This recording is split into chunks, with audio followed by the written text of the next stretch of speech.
देव अपनी माँ का लाडला बेटा था। 4 बहनों में इकलौता था। सब देव का बहुत ख्याल रखते थे। बहनें बड़ी थी, सबकी शादी हो गई थी, लेकिन देव को अकेले अपनी ससुराल तक नहीं आने देती थी। कहीं रास्ते में मेरे भाई को कुछ हो न जाए, नौकर चाकर सब लगे थे, देव को कहीं जाने नहीं देते थे। एक दिन देव के जीजाजी आए और बाइक की चाबी टेबल पर रखकर अंदर सासू माँ के पास बैठकर कुछ बातें करने लगे। तब तक देव बाइक उठाया और अपनी बहन के घर चला गया। वहाँ पहुँचा तो बहन मीनाक्षी से उसकी सास और ननद में कुछ बात बहस चल रही थी। यह देख देव अचंभित रह गया कि दीदी तो कभी बुराई नहीं करती अपनी सास और ननद का, फिर यह आज क्या देख रहा हूँ। देव को देख सब लोग चुप हो गए और अपने अपने काम में लग गए। मीनाक्षी ने चाय बनाई और पानी सबको दी। पूछने लगी कि आज तुम यहाँ कैसे, किसके साथ आए हो? नहीं दीदी, अकेले आया हूँ। तुम्हारे पति देव मेरी माँ से कुछ बात करने लगे, उनकी बाइक लेकर मैं तुम्हारे पास आ गया।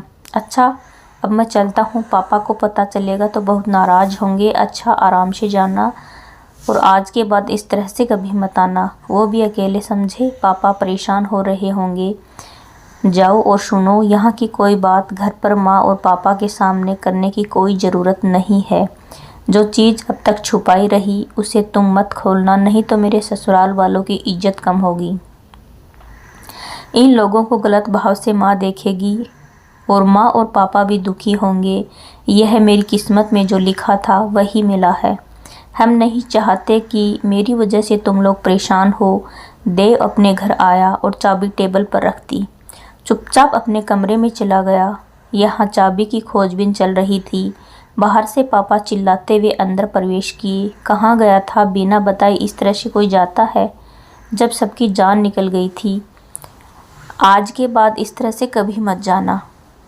और तुम्हें जाना कहाँ था जो तुम अकेले गए थे? किससे मिलने गए थे? देव ने किसी के प्रश्नों का कोई उत्तर नहीं दिया और गुमसुम सा दिन भर रहा। रात का खाना निकाला गया, सब साथ में बैठे तो देव ने अचानक रामू काका को जाने के लिए बोला। रामू काका, आप खाना रख कर जाइए, हमें कुछ बात करनी है। फिर मौका मिला तो अपनी माँ और पापा से एक प्रश्न किया कि एक बात मेरी समझ में नहीं आती कि इतने सारे रिश्ते होते हैं, उनमें से केवल सास बहू ननद भाभी ही क्यों बदनाम होती हैं? क्यों इन्हीं के रिश्तों में खटास भरी होती है? माँ ने बोला, आज अचानक तुम ये कैसा सवाल किए जा रहे हो? किसी ने कुछ कहा है या किसी के घर गए थे? वहाँ कुछ विशेष देखे हो तुम? इधर उधर न घुमाओ, सीधी बात बताओ। फिर देव ने बोला, पापा, आपने कभी अपनी बेटियों से पूछा कि बेटा तुम्हें कोई कष्ट तो नहीं है? पापा ने बोला, नहीं बेटा, इस प्रकार का कोई मौका ही नहीं आया। सब अपने अपने घर गृहस्थी में खुश हैं। बस यही बात पापा आपकी कमी है। आज आपको कुछ सच्चाई बताने जा रहा हूँ। जो दिखता है वह वैसा बिल्कुल भी नहीं होता। मीनाक्षी दीदी के घर अचानक उन्हीं की बाइक लेकर पहुँच गया। वहाँ दीदी से उनकी सास और ननद दोनों लड़ रही थी। मुझे देखते ही चुप हो गई। जिस तरह से आज दीदी के साथ हो रहा है, कल को मेरी शादी होगी तो यहाँ भी वही सब चलेगा। हो सकता है मेरी पत्नी दीदी की तरह न हो, वह जाकर आप सबकी मेरी बदनामी करे। पापा जी ने बेटे को समझाया, बेटा, कोई भी रिश्ता हो जहाँ परिवार की इज्जत और सम्मान नहीं होता, वहाँ पर हर एक रिश्ता बदनाम होता है। बस फ़र्क सास बहू ननद भाभी में है कि ये दोनों एक दूसरे को नीचा दिखाने के चक्कर में जब पड़ जाती हैं, तब ये रिश्ता बदनाम हो जाता है। और कई घरों में यही सास बहू ननद भाभी का रिश्ता दोस्ती की मिसाल बनी है। हम सब उसके घर के मामले में न पड़े तो बेहतर होगा। आज तक मीनाक्षी ने कैसे संभाला है, मुझे पता है आगे भी बहुत ही बारीकी और प्यार से निभा लेगी। हमने अच्छा घर परिवार देखकर शादी कर दी, अब आगे उनकी किस्मत है।